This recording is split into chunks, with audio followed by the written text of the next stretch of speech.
Para mim é um desafio falar depois de tanta gente boa, né, de tantas discussões boas.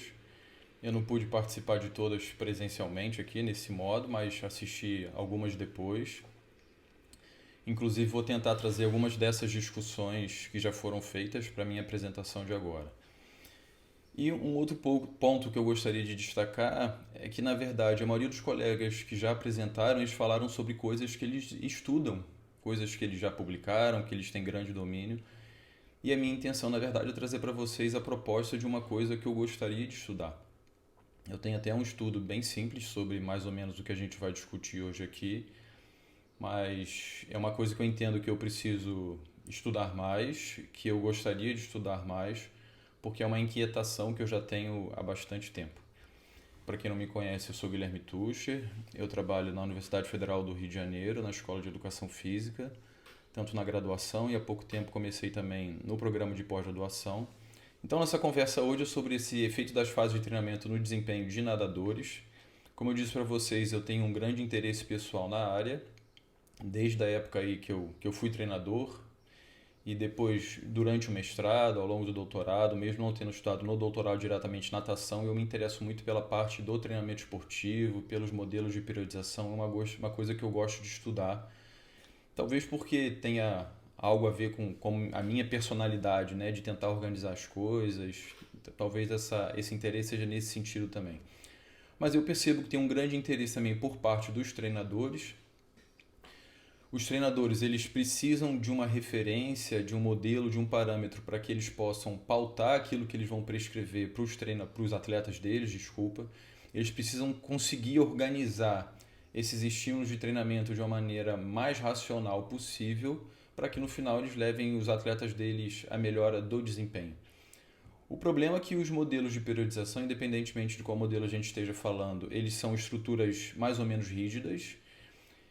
E se você segue aquilo ao pé da letra, você possivelmente vai estar levando seu atleta a uma talvez não melhora suficiente do desempenho, porque você precisa realmente entender os modelos, entender o seu atleta e saber utilizá-los de forma coerente. Além disso, também a ciência mostra o interesse na área da periodização, do treinamento esportivo, porque apesar das críticas que eu sei que existem em relação aos modelos de periodização, ainda é uma área de estudo em relação realmente à melhora do desempenho, ainda é uma área de estudo no sentido de comparar diferentes modelos de periodização. E quando a gente fala de periodização, de treinamento esportivo, a gente não está falando só da educação física ou do treinamento esportivo em si, a gente fala da fisiologia, da biomecânica, da psicologia, da nutrição, da medicina. Então, quando a gente fala em treinamento e periodização para atletas, a gente pensa numa área que extrapola realmente a área da educação física. Então, é mais ou menos a minha inquietação. A gente tem nos modelos de periodização diferentes fases, diferentes momentos. E será que a gente realmente sabe o que deveria estar acontecendo em cada uma dessas fases? Recentemente eu estava conversando lá no grupo de pesquisa com uma professora que foi atleta e ela falou assim comigo: não, porque quando chegava numa época do meu treinamento, se o meu treinador percebesse que eu não estava rendendo bem, que eu estava cansado, etc., ele reduzia o meu treinamento. E eu achava isso fantástico, ela falou, né? E eu falei assim para ela: mas até que ponto isso é bom ou ruim? Isso só vai ser correto ou inadequado a partir do entendimento que ele tem do que deveria estar acontecendo naquela fase da periodização, naquele momento do treinamento. Se eu entendo que naquele momento do treinamento ela deveria estar assim, eu não mudaria nada. Então, se a gente não sabe em que momento da periodização a gente está, o que deveria estar acontecendo ali, como é que a gente vai saber se aquelas adaptações elas são desejáveis ou indesejáveis? E a gente pode pensar nessas adaptações desejáveis ou indesejáveis para toda a periodização, e a gente pode pensar nessas adaptações desejáveis e indesejáveis para cada momento, para cada fase, para cada período, para cada bloco, o nome que vocês quiserem dar. Então a gente precisa entender se o que está acontecendo é desejável ou não, pensando naquela fase e pensando em toda a temporada de treinamento. Porque às vezes a gente pode gerar um conjunto de adaptações que em princípio são indesejáveis pensando no rendimento, mas são desejáveis como processo de periodização. E eu acho que isso ainda não está claro para os treinadores, não está claro para a ciência, ou pelo menos com certeza isso ainda não está tão claro para mim. Essa apresentação ela é um resumo de uma apresentação maior que eu tenho, com a intenção da gente, talvez eu aprender mais com vocês, a partir das diferentes visões que vocês tenham aí desse problema. Então, a nossa apresentação é dividida em 3 momentos. Primeiro, eu vou falar um pouquinho sobre a proposta dos modelos de periodização, a sua estrutura e organização. Depois, eu apresento para vocês 3 artigos. Como eu disse, a apresentação está resumida. Na apresentação original são 10 artigos, mas eu apresento para vocês 3 artigos para que a gente traga aí, para que eu traga algumas discussões no sentido de a gente entender essas alterações fisiológicas, mecânicas, energéticas, até de desempenho. E por último, eu faço aí uma breve reflexão pessoal, pensando no que a gente poderia melhorar nos nossos estudos, para que a gente pudesse ter respostas mais assertivas ou respostas um pouquinho mais precisas. Então, nessa primeira parte, eu falo sobre os modelos de periodização do treinamento esportivo. A periodização, de uma maneira bem resumida, ela significa a divisão de um tempo em relação a objetivos. O nome periodização não é exclusivo do esporte, né? Periodização você pode utilizar em qualquer área, mas quando a gente pensa em periodização do treinamento esportivo, pelo menos na minha cabeça, me vem uma unidade de preparação com características específicas dos modelos. E essa unidade de preparação ela é dividida em estruturas, em momentos, em fases menores. Cada uma dessas fases tem objetivos que devem ser alcançados. Se os objetivos de cada uma dessas fases forem alcançados, a gente entende, a gente supõe que o objetivo da unidade de preparação, do macrociclo, da temporada, ele foi alcançado. Só que se a gente não sabe, como eu disse, o que tem que acontecer em cada uma dessas fases, períodos e ciclos, como é que a gente vai saber que a gente está conduzindo o treinamento da melhor maneira possível? Então, periodização é um termo que pode ser utilizado em qualquer área, mas quando a gente fala em periodização do treinamento esportivo, na minha cabeça me vêm os modelos de periodização, que apesar de todas as críticas, ainda são as referências que a gente tem. E a gente pode entender que esses modelos de periodização eles são divididos com a intenção de, em algum momento, a gente oportunizar a aquisição da forma esportiva, depois a gente mantém essa forma esportiva e, naturalmente, a gente vai perder. Então, o processo de periodização é um processo cíclico. A gente entende que quanto maior o tempo de aquisição dessa condição esportiva, e a gente, pensando em todas as variáveis que devem estar inseridas na periodização, quanto maior esse tempo de aquisição, quanto mais sedimentada for essa aquisição, maior o tempo também de manutenção e menor ou maior é o tempo que você demora para poder perder. Só que, por exemplo, se a gente tem às vezes ao longo de uma temporada 2 macrociclos, ou pensando num ciclo olímpico diversos macrociclos, como é que a gente vai organizar o primeiro para que ele faça sentido para o último? Se a gente vai pensando numa proposta de treinamento a longo prazo, pensando na formação de jovens, o que eu vou estar fazendo no primeiro ano de formação, pensando no que pode estar acontecendo no 8º, no 10º, no 15º ano de formação? Eu sei que isso não é muito comum da gente pensar no Brasil. E uma vez ouvi uma palestra de um professor da área da administração e ele disse que isso aqui talvez seja comum no Brasil, essa falta de planejamento das coisas que a gente faz, porque a gente mora num país tropical onde a alimentação, a grosso modo, sempre esteve disponível. Então aquela história da formiga e da cigarra, né? A gente muitas vezes não precisa pensar no depois porque as coisas estão sempre disponíveis para a gente. Mas essa é a ideia da periodização do treinamento esportivo. Então, apesar da gente entender que existem momentos de aquisição, manutenção e perda, ainda surgem as perguntas, né? O que deve ser feito para poder garantir essa aquisição? Que conteúdos de treino, o que eu tenho que oferecer ao meu atleta? Qual é a proporção entre os estímulos que a gente chama de gerais e específicos na fase de manutenção, para que esse estímulo realmente seja mantido? Além disso, tudo bem, você tem lá o volume global que será realizado naquele macrociclo, mas como é que você divide isso? O que tem que ser feito em aeróbico fraco, médio e forte? O que tem que ser feito de anaeróbico? Como tem que ser feito o treinamento de força? São dúvidas que a literatura tenta trazer para a gente, algumas respostas, mas sinceramente eu acredito que, em função, lógico, das individualidades, das particularidades, a gente precisa estudar isso um pouquinho mais. Então, existem diferentes modelos de periodização. Talvez os mais conhecidos sejam esses 3, apesar dessa periodização aí com modelo reverso ser relativamente mais recente e, sinceramente, eu tenho pouca leitura sobre esse modelo de periodização, até porque eu não conheço muitos materiais. Mas o modelo de periodização tradicional e o modelo de periodização em blocos são bem conhecidos, são bem descritos na literatura. O modelo de periodização tradicional é o modelo mais antigo, vamos pensar assim, né? Ele tem uma característica onde você treina os diferentes conteúdos de treino durante toda a temporada, durante toda a periodização. O que vai diferenciar talvez as fases ou os períodos é a proporção de cada um deles. Então, na fase de preparação geral, por exemplo, você está treinando conteúdos que a gente chama de gerais, mais voltados possivelmente para a condição aeróbica, para aprendizagem, se for o caso, e menos estímulos relacionados à parte de velocidade, de potência e de aperfeiçoamento da técnica.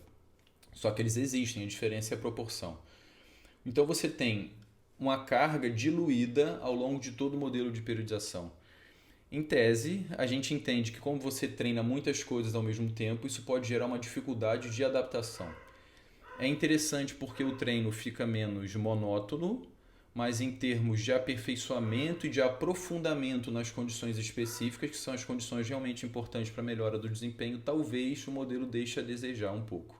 Por isso, então, foi pensado em um modelo de periodização em blocos, onde as cargas são concentradas. No modelo de periodização em blocos, você não tem o desenvolvimento simultâneo das capacidades motoras, mas o desenvolvimento consecutivo das capacidades motoras. Então, você, ao invés de dar ênfase e treinar tudo, no modelo de periodização em blocos, você só treina uma condição para poder desenvolvê-la ao máximo e com a maior profundidade possível. Depois você muda para uma nova fase, onde você treina uma outra condição ao máximo para poder desenvolvê-la ao máximo possível, acreditando que o que foi treinado anteriormente, pelo nível de experiência do atleta e pela profundidade daquilo que foi oferecido anteriormente, não haverá um destreino da condição anterior e esse não destreino vai permitir que você se aprofunde num novo estímulo, tendo como base o estímulo anterior, sem gerar talvez conflito de adaptação. O modelo de periodização reverso, como eu disse para vocês, para mim ele é relativamente novo e ele parte de um princípio oposto do modelo de periodização tradicional. Então, se no modelo de periodização tradicional, via de regra, a gente começa com mais volume e ao longo da periodização a gente diminui esse volume para poder oferecer mais os estímulos específicos que tendem a ser mais curtos. No modelo reverso a gente faz o oposto. A gente começa com os estímulos mais intensos no início e ao longo da periodização esses estímulos intensos começam a diminuir e você então tem um aumento dos estímulos que a gente chama de aeróbicos ou os estímulos gerais.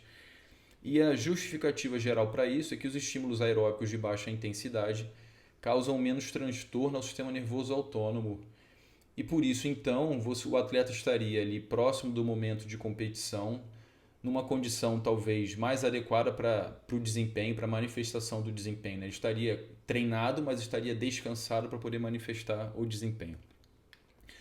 A partir então desses modelos surgem as dúvidas que eu falei para vocês, né? Quais são as diferenças de adaptações que ocorrem realmente nos diferentes modelos? Será que justifica a gente ter tantos modelos assim? Que adaptações ocorrem em cada uma dessas fases, períodos? Se essas adaptações são desejáveis ou não? Qual é a proporção que a gente tem que ter entre os estímulos que a gente chama de gerais e específicos? O que é um estímulo geral? O que é um estímulo específico? Será que existe essa transferência realmente da condição aeróbica para a condição anaeróbica, dos estímulos de aprendizagem geral para os estímulos específicos, que são os de competição? Até que ponto os testes e as avaliações conseguem perceber essas sutilezas? E esse é um ponto até que o Papote falou na apresentação dele, né? Será que aquilo que o treinador realmente está prescrevendo, que os atletas estão fazendo, é aquilo que o treinador tinha a intenção de que ele fizesse? E até que ponto esses testes conseguem perceber isso? E pensando que a avaliação é diferente de teste, né? Até que ponto o treinador ou os pesquisadores conseguem realmente entender o que aconteceu para poder tomar uma decisão, para poder entender se aquilo foi adequado ou não. Então, terminando essa primeira parte, eu falo agora sobre a proposta dos artigos, que eu vou apresentar 3 para vocês, que trazem esses efeitos dos conteúdos de treinamento. Eu escolhi 3 artigos mais ou menos aleatoriamente, tá bom? Não tem nenhuma intenção por trás deles. São artigos que eu gosto, que eu já li algumas vezes, né? Porque a gente precisa estar sempre lendo os artigos para poder tirar o máximo possível de informação. Então, esse primeiro artigo é um artigo mais antigo, um artigo de 1996, e a proposta deles foi realizar um conjunto de testes que eles chamam de anaeróbico máximo, com a intenção de fazer coleta de lactato e correlacionar tanto esse valor de lactato, essa concentração de lactato e a capacidade de remoção ou de recuperação desse lactato com variáveis relacionadas como desempenho, outras variáveis de treinamento e com o excesso de treinamento. Eles avaliaram então aí 6 nadadores de nível nacional e internacional, especialistas na prova de 200 livre, idade média aí próxima de 19 anos, uma experiência que eu considero que é bacana, né? Por volta aí de 10 anos. Um desempenho bom no 100 e no 200 livre, lembrando que isso aí é de 1996 e possivelmente a temporada ela é anterior, então tem o tempo médio aí para o 100 e para o 200 livre. E a temporada, né, o macrociclo de treinamento, ele foi composto de 23 semanas de treinamento. Nas semanas 2, 6 e 10, eles fizeram esse teste que está embaixo, que é o teste de 4 de 50, descansando 10 segundos. Nas semanas, 2, 6 e 10, que ele considera aí que é uma fase dita de preparação geral, porque tinha maior ênfase aos estímulos aeróbicos, e também nas semanas 14, 18 e 21, também realizaram os testes, que eram semanas mais voltadas para os estímulos anaeróbicos. Então, lembrando aí, só para poder destacar, que eles fizeram o último teste na semana 21, mas o macrociclo tinha 23 semanas de treinamento, tudo bem? E também nas semanas 1 e nas semanas 23, que seria o momento inicial e final, eles tiveram competições onde eles fizeram essa coleta também de lactato, tiveram a velocidade média como referência de desempenho. O lactato ele foi coletado aí em 3 e 12 minutos após a realização do teste, então no final dos 4 de 50 o atleta ficava lá parado, né, ficava em repouso, e eles faziam a coleta de lactato em 3 e 12 minutos, e depois eles também, a partir de equações, de processo matemático, eles conseguiam alcançar essa taxa de remoção do lactato por minuto. Resumidamente, a ideia é pegava o lactato em 12, subtraía do lactato em 3, dividia por 9, que são 9 minutos, e depois dividia pelo lactato em 3 novamente. Então você tinha uma taxa, né, um percentual de remoção desse lactato. Então tem aí as semanas de competição, 1, 7, 13 e 23. Nenhuma dessas semanas foram as semanas também do teste de 4 de 50, sendo que na semana 1 e 23 eles fizeram também a coleta de lactato. Só para poder complementar, fizeram também avaliações com percentual de gordura e frequência cardíaca. Esse aqui é basicamente o modelo ou a organização da periodização deles, e aqui que eu acho que a gente tem que começar a se debruçar mais, porque se a gente não entende isso aqui, a gente não consegue saber até que ponto aqueles efeitos do treinamento são desejáveis ou não, por que aquilo aconteceu, e eu não consigo tomar decisão para poder melhorar meu treino ou para fazer um estudo possivelmente com uma característica melhor. Então ele traz aí para a gente o volume de treinamento, a quantidade de sessões ao longo das semanas de treinamento. Ele traz o percentual, né, do total do treinamento nas zonas 1, 2 e 3, zona 4, 5 e 6. Zona 1 ele considera que é o aeróbico de baixa intensidade, voltado principalmente para a técnica, para os exercícios de recuperação e de aquecimento. Desculpa o meu cachorro aí, que às vezes ele é bem chato, tá bom?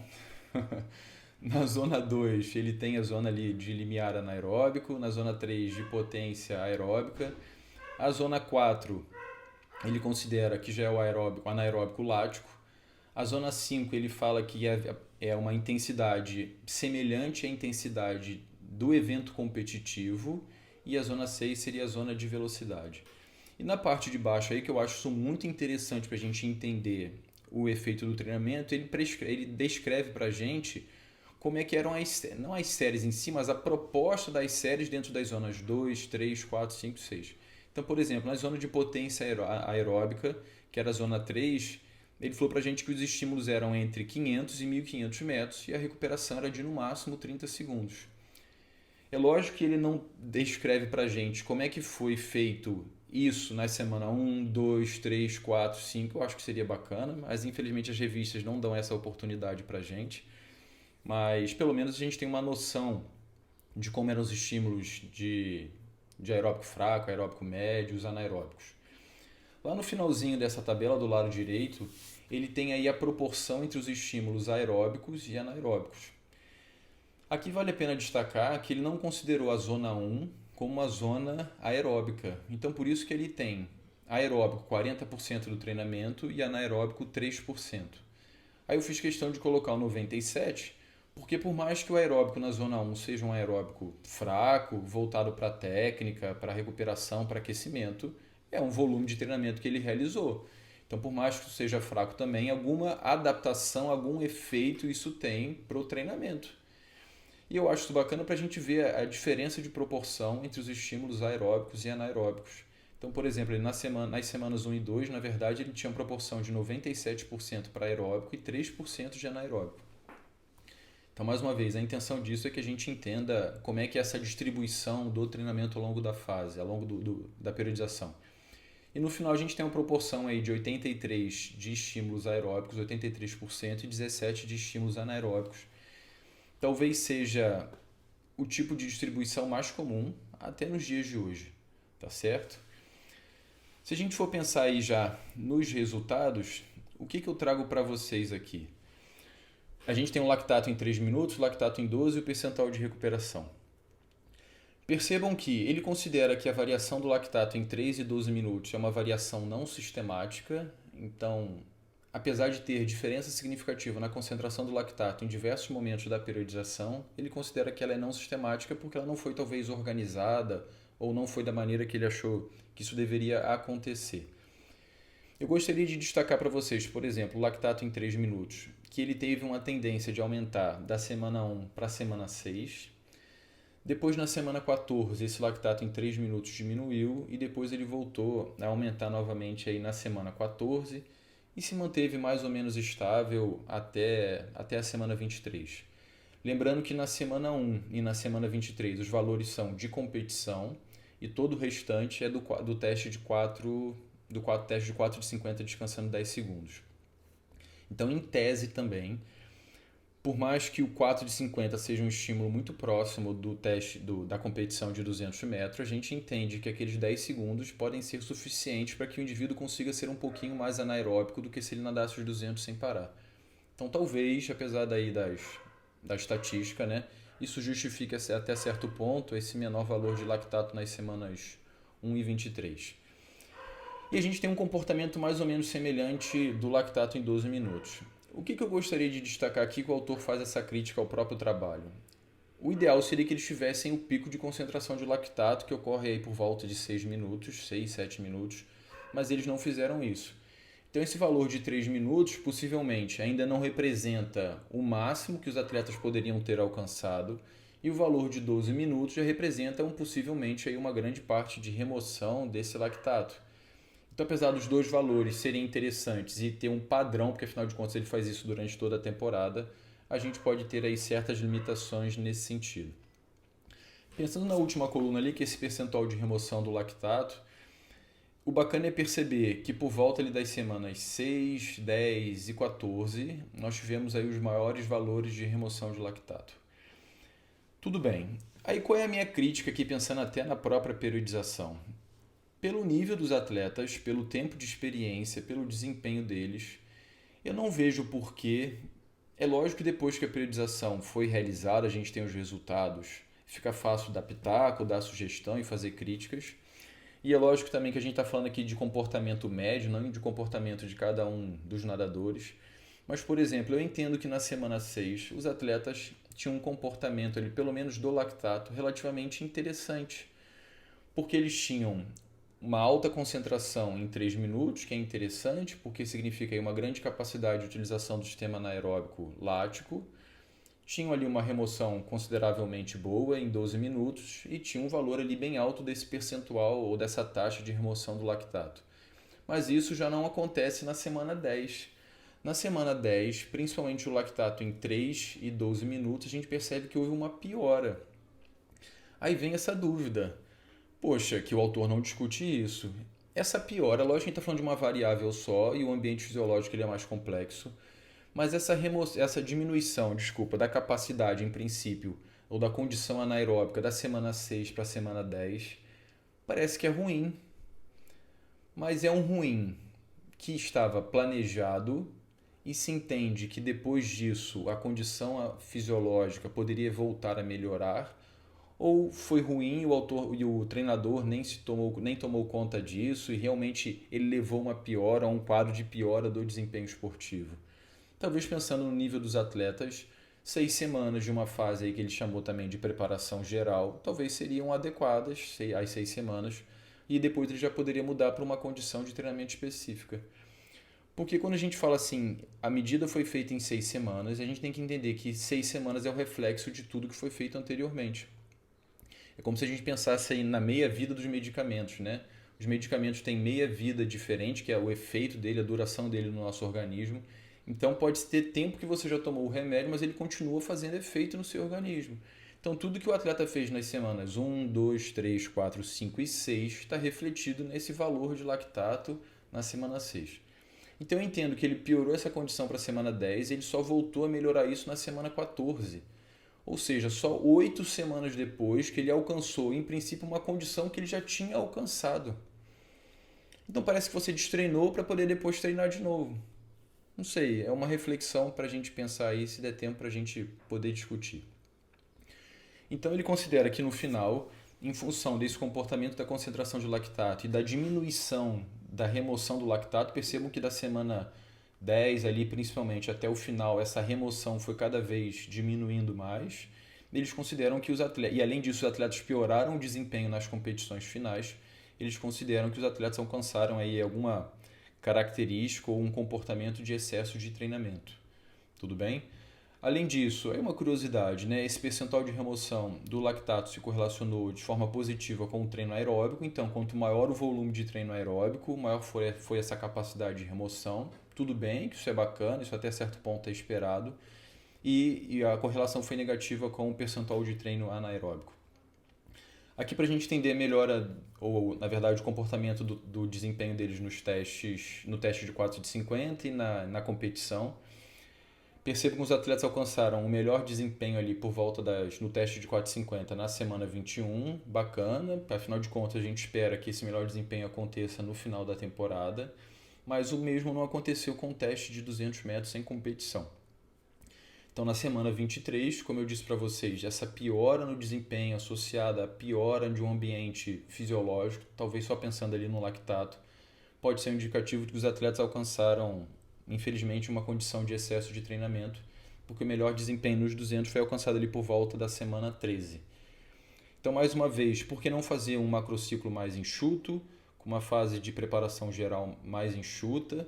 E para que isso seja feito, a gente precisa conhecer aí os modelos de periodização. O próximo artigo que eu apresento para vocês, eles fizeram acompanhamento dos atletas ao longo de 2 temporadas e eles mediram o cortisol antes de um estímulo, né? Que foram 2 competições, e o lactato depois da competição. E essas competições aconteceram no meio da temporada e no final da temporada. Então, quando você terminou a fase de preparação geral, eles fizeram uma competição, os atletas participaram de uma competição e fizeram a coleta dessas 2 medidas. Em tese, os atletas estavam ali mais aeróbicos e depois, no final da periodização, eles fizeram novamente a competição. Em tese, os atletas estavam ali mais anaeróbicos.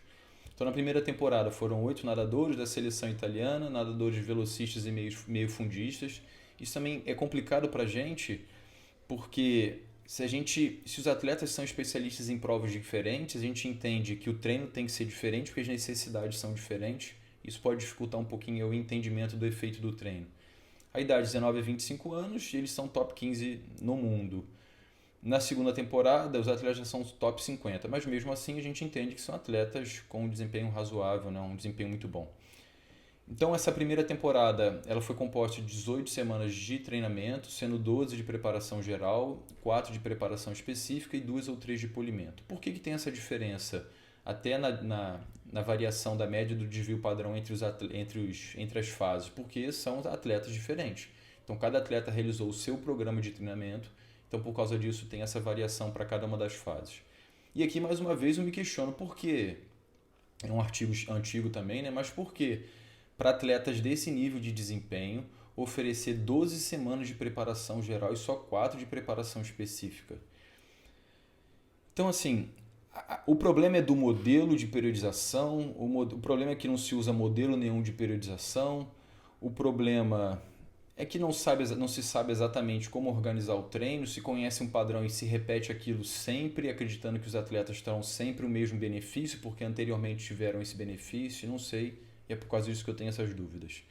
E esse programa de treinamento começou depois de 10 dias de repouso. Isso também é importante a gente entender, porque dentro dos estudos aí que tem nessa apresentação, tem temporada que começa depois de 10 dias, depois de 30 dias, depois de 3 meses.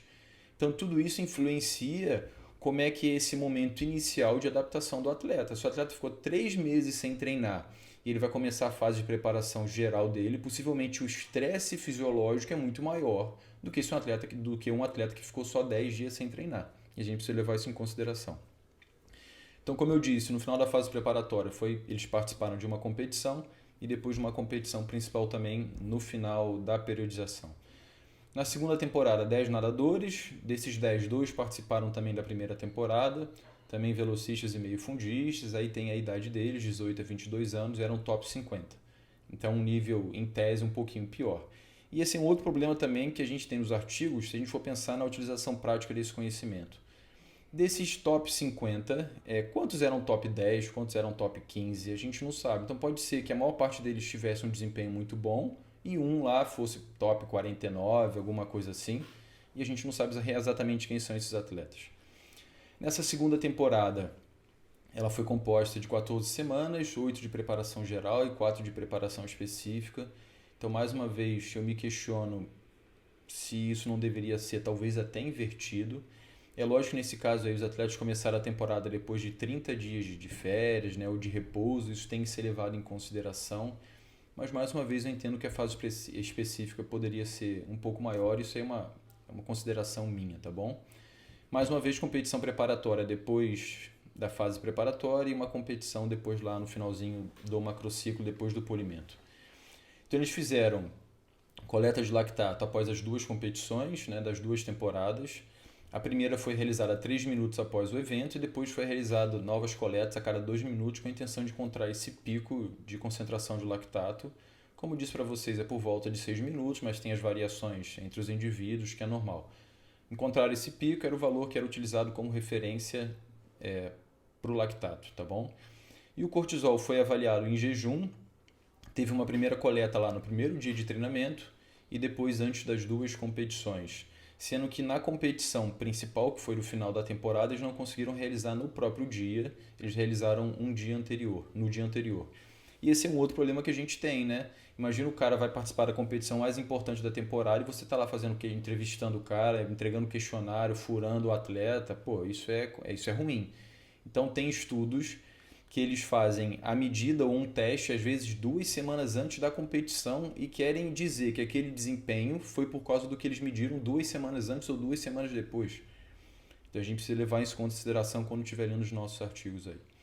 Em relação aos resultados, eles encontraram na primeira temporada que existiu correlação entre o desempenho dos atletas e a alta concentração de lactato, uma correlação positiva, e uma correlação negativa entre o desempenho competitivo e a concentração de cortisol. Então, quanto maior a concentração de lactato depois da competição, beleza, melhor foi o desempenho, significando então que eles conseguiam manifestar uma boa condição anaeróbica. E o oposto foi encontrado para o cortisol. Quanto menor o cortisol, legal, significa que os atletas estavam num ambiente fisiológico interessante para a melhora do desempenho. Houve diferença aí. Na verdade não. Aí você tem a modificação do desempenho da competição preparatória para a competição principal. Eles fizeram essa comparação em relação ao recorde mundial. Talvez seja uma maneira mais discreta de mostrar que o desempenho melhorou. Então eles estavam a 94% do recorde mundial, depois passaram para 96%. Aqui a gente tem uma alteração que foi significativa do pico de lactato, que mudou de 12 para 17, em média. Bacana, então significa que os atletas realmente na competição preparatória tinham um ambiente fisiológico propício para poder serem mais anaeróbicos, que isso é importante para qualquer evento competitivo. Quanto mais rápido se nada, se corre, se pedala, por mais que tenha uma maior exigência aeróbica, tem uma maior exigência anaeróbica também. E a gente tenha o tempo aí desse pico para a primeira e para a segunda competição, que foi por volta de 7 minutos, e não teve diferença significativa nesse tempo de pico de lactato. Eles encontraram também uma correlação entre a melhora na velocidade entre essas duas competições, a melhora percentual na velocidade e a alteração percentual do lactato. Tudo bem? Então, essa alteração aí percentual no desempenho de cerca de 1%, 1,5%, se correlacionou com essa alteração aí de cerca de 50% na concentração de lactato. Por último, aqui para poder fechar a primeira temporada, eles encontraram que o cortisol ele aumentou significativamente do início da temporada para a competição preparatória e depois ele reduziu novamente significativamente até a competição principal. O possível argumento para isso é que essas semanas iniciais de treinamento, estando o atleta partindo de um grande tempo de repouso ou não, mas em função dos estímulos aeróbicos propriamente ditos, há uma tendência do cortisol, que é um carreador, vamos dizer assim, né? Da produção de glicose via lá aminoácidos que estão armazenados no fígado, ele se torna mais importante para poder utilizar esses aminoácidos como fonte de energia e talvez poupar a glicose, o glicogênio que está armazenado no próprio músculo. Então há uma tendência desse cortisol estar aumentado nas semanas iniciais, e principalmente quando tem maior volume de treinamento, principalmente se o atleta estiver começando de um grande período de repouso, porque isso vai criar um estresse fisiológico ainda maior, mas depois, mesmo que os estímulos sejam mais intensos, eles são mais curtos e há tendência então desse cortisol diminuir. Pensando na segunda temporada, houve também essa melhora no desempenho entre as duas competições. Teve diferença significativa nesse pico de lactato da primeira competição para a segunda e não houve diferença no tempo desse pico, que foi por volta aí de 6 minutos. Percebam que o valor de lactato dessa segunda temporada para a primeira temporada ele foi relativamente mais baixo. Isso pode se dever, como eu disse para vocês, que tem atletas aqui um pouco piores do que a gente teve na primeira competição. Aqui o comportamento do cortisol foi muito parecido com o que a gente viu anteriormente. Então ele tem um aumento no início, ele alcança lá no finalzinho da fase preparatória um pico e depois ele tende a diminuir. Então a gente percebe que alguns desses marcadores eles são realmente sensíveis ao efeito, né, ao programa de treinamento que você está oferecendo. Mas, por exemplo, né, aqui é a dúvida que eu tenho. Esse aumento do cortisol ele é adequado? A gente entende que ele vai acontecer, mas se a gente for pensar que talvez eu devesse mudar o treino porque eu estou criando um ambiente fisiológico ruim para o desempenho, eu posso atrapalhar o desempenho, o ambiente, a criação de um ambiente fisiológico positivo no final. E a gente está falando só do cortisol aqui, tem estudos com diversas outras variáveis fisiológicas, mecânicas, etc. O ideal seria que a gente conseguisse tentar compreender isso tudo. Aqui eles encontraram, diferente da primeira temporada, uma correlação entre a melhora percentual na velocidade nas competições com uma alteração percentual na diminuição do cortisol. Na primeira temporada foi com um aumento da concentração de lactato. Então a ideia é mostrar aqui, mais uma vez, que tem uma correlação negativa. Os indivíduos que tiveram uma diminuição percentual maior da concentração do cortisol em repouso foram os indivíduos que apresentaram uma melhora percentual no desempenho mais interessante. Comparando o estudo deles que avaliou essas duas temporadas com os outros estudos, eles encontraram uma melhora de 1,5% depois do polimento na primeira temporada e por volta de 2% na segunda temporada. E eles indicaram que na literatura essa melhora percentual seria por volta de 3%. Aí a crítica é sempre a mesma, ou a consideração é sempre a mesma. A gente tem que levar em consideração o nível dos nossos atletas. Então, assim, é um argumento meio vago, sabe? Porque esses estudos eles comparam atletas diferentes, de níveis diferentes, de distâncias diferentes. Então a gente precisa ter isso em mente quando estiver tentando interpretar esses resultados. Ele fala que na literatura é comum se utilizar o lactato como referência de desempenho até os 400 metros. Eles fizeram isso para as distâncias de 100 e de 400 metros. É lógico que eles consideram que o lactato tem que ser utilizado com cautela, porque existe uma grande variação entre indivíduo e interindivíduos. Ele também traz que uma preocupação que a gente tem que ter essa diferença de motivação da competição ou dos testes, que são gerais para a competição mais importante da temporada. De qualquer maneira, é uma medida que ainda é muito utilizada e que serve de referência se for avaliada, né? Que a diferença de testar e avaliar se for avaliada com qualidade. De qualquer maneira, eles mostram para a gente que esse pico de concentração de lactato entre a competição principal e a preparatória principal foi mais ou menos a mesma coisa, por volta de 6 e 7 minutos. E isso é interessante porque mostra que no mesmo tempo, o atleta teve condições de ser mais anaeróbico, né? Isso é manifestado, é diagnosticado pela concentração de lactato na corrente sanguínea. E o polimento, isso tudo pode estar associado a uma condição de polimento, onde você tem uma redução do volume de treinamento, você tem um aumento do glicogênio muscular, você tem uma melhora, uma adaptação positiva das condições oxidativas e biomecânicas. Isso tudo faz com que o atleta nade mais rápido e ele consiga ser mais anaeróbico. Pensando no cortisol, é aquilo que eu falei para vocês, há uma tendência de, nas fases de grande volume de treinamento ou de elevação desse volume de treinamento, essa concentração de cortisol seja mais elevada, porque ele tem uma função aí metabólica, uma função na gliconeogênese hepática para poder pegar esse aminoácido e ser utilizado como glicose. E ele tem uma tendência de ser mais baixa quando a gente tem estímulos mais intensos, estímulos anaeróbicos. Apesar disso, ele destaca que a gente tem que levar em consideração que existem diferentes programas de treinamento. Então, tem estudos que mostram essa elevação na fase de preparação geral e tem estudos que mostram que tem uma manutenção dos valores de cortisol. Isso pode se dever em função do percentual de aumento do volume que você tem de uma semana para outra, pode se dever em função do tempo que o atleta ficou de férias ou de repouso. Vamos aí para o nosso último estudo. A proposta desse estudo foi acompanhar algumas alterações em função do modelo de periodização, que é a periodização reversa, e eles compararam o modelo de periodização tradicional com o modelo de periodização reversa. É um estudo bem bacana, tá certo? Eles compararam aí custo energético, gasto energético, variáveis biomecânicas nessas 3 intensidades, do limiar aeróbico, do limiar anaeróbico e de potência aeróbica, que seria o consumo máximo de oxigênio. Então eles pegaram 17 nadadores, dividiram em 2 grupos. Um grupo fez o modelo de periodização tradicional, tinham homens e mulheres nesse grupo. Outro grupo fez o modelo de periodização reversa, tinham homens e mulheres nesse grupo também. Todos atletas de nível nacional e com experiência média aí de cerca de 6 anos. E vale a pena destacar o desvio padrão dessa média de experiência. Isso faz com que haja aí um coeficiente de variação de cerca de 75% na experiência. Então, isso talvez seja um problema na interpretação dos resultados, porque são atletas com níveis de desempenho, de experiência bem diferentes. Isso pode influenciar no efeito do treinamento.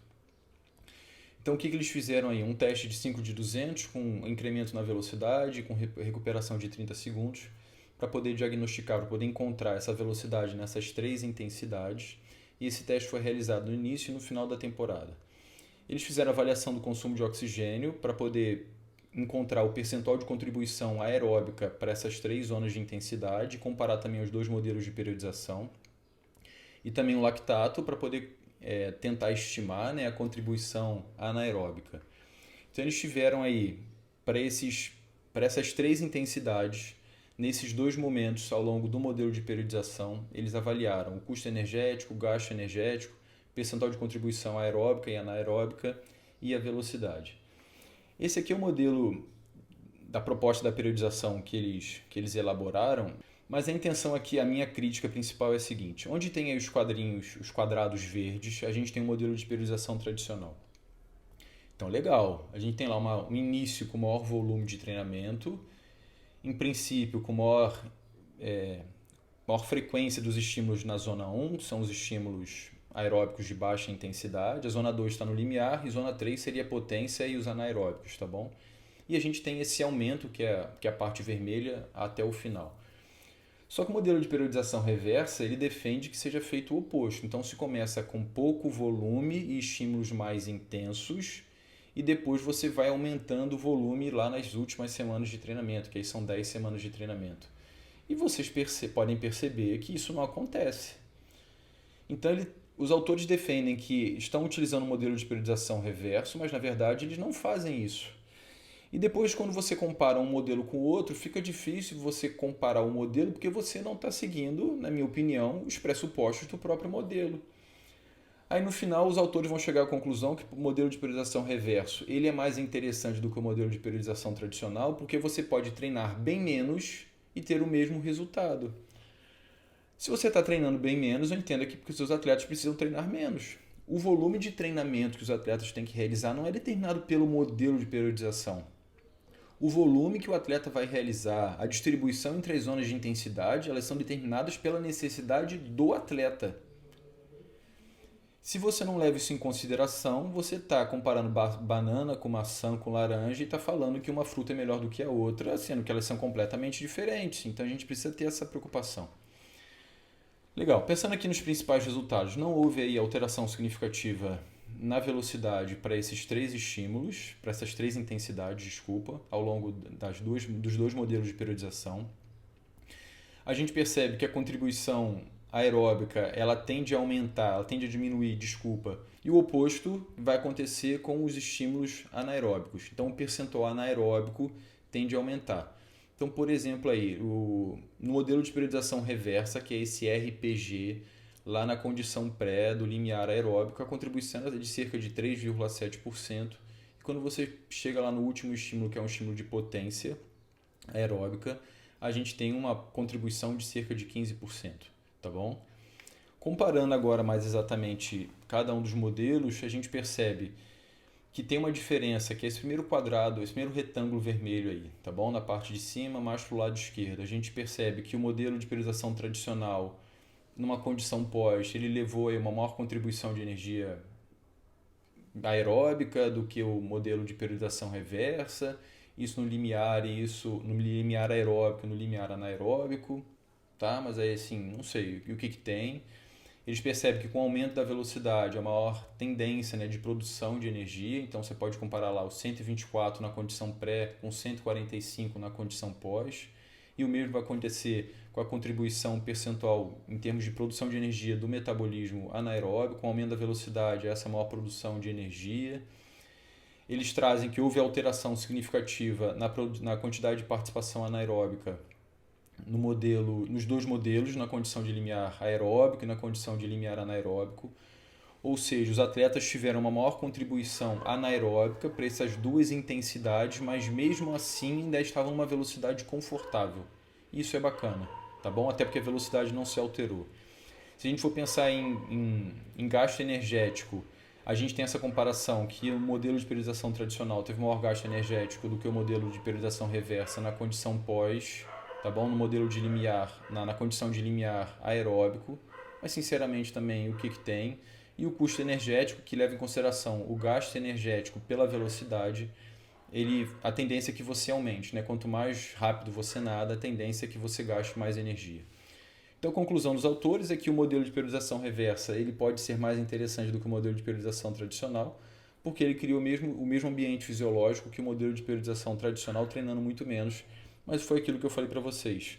Você treinou mais porque você colocou o atleta para treinar mais. Então, talvez o meu resultado seria, não depende do modelo, a minha conclusão seria, não depende do modelo de periodização, e sim do que ele nada, do volume que ele nada. Significa que para aquele nível de atletas, eles poderiam treinar menos e ter um bom desempenho, sem ter que ficar treinando à toa muito, tá bom?